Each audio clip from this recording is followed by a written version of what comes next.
প্রায় ১০০ বছর আগে ১৯২৫ সালে জাতীয় কবি কাজী নজরুল ইসলাম তার একটি কবিতায় লিখেছিলেন, সাম্যের গান গাই, আমার পক্ষে পুরুষ রমণী, কোনো ভেদাভেদ নাই, বিশ্বে যা কিছু মহান সৃষ্টি চিরকল্যাণকর, অর্ধেক তার করিয়াছে নারী, অর্ধেক তার নর। কিন্তু তারও প্রায় ২০ বছর আগে বাঙালি নারী জাগরণের পথিকৃৎ বেগম রোকিয়া একটি গল্প লিখেছিলেন, যে গল্পের নাম সুলতানাস ড্রিম কিংবা সুলতানার গল্প।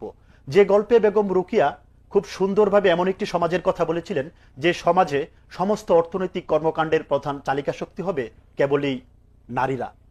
গত ১২০ বছর ধরে উপমহাদেশের পুরুষ শাসিত সমাজ ব্যবস্থাকে চ্যালেঞ্জ করে আমাদের সংগ্রামী নারীরা নানান কর্মকাণ্ডে নিজেদেরকে প্রতিষ্ঠিত করেছেন, সমাজে প্রতিষ্ঠা করেছেন নারী ও পুরুষের সমান অধিকারের ধারণা। এবং সেই ধারণাকে বাস্তবে রূপদানের জন্য পুরো পৃথিবীতে যে সংগ্রাম চলছে, সেই সংগ্রামে বাংলাদেশের অনেক নারী অংশগ্রহণ করেছেন। বাংলাদেশ ছাত্র